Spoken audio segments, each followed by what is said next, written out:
parents were terrified. They said, "You heard what he said. You must not bathe for a month." And they guarded her. She knew she was being watched.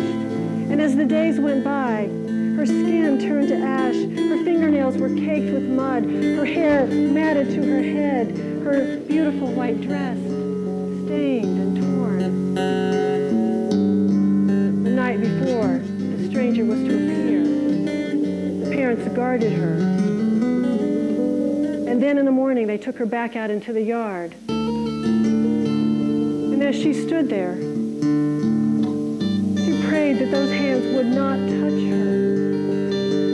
And the tears began to stream down her face and spill down onto her hands. When the stranger appeared into the yard, he took one look at her filthy dress and her matted hair.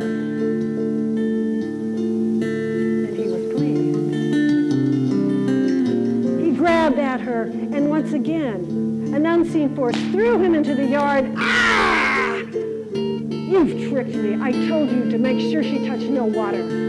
"We did. She didn't." He took a closer look at her, and he saw that as she had stood there, weeping, the tears had washed her hands clean. Her hands are clean. Cut them off.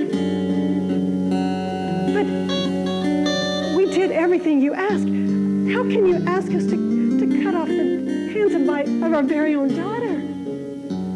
If you do not, I will take you, and all of your wealth will disappear."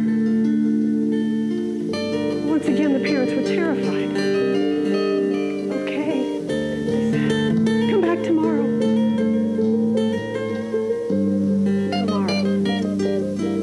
Be mine.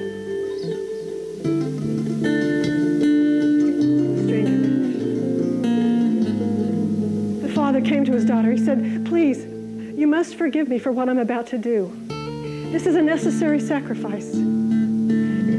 If I don't do this, we could lose everything. You have to understand."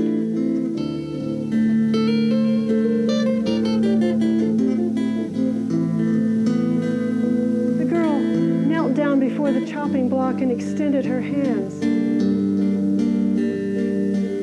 "I am your daughter.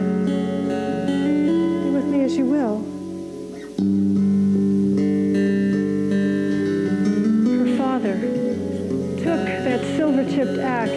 He brought it up into the air, and in one fell swoop, down it came. Her hands flew into the air, and her unconscious body fell to the ground.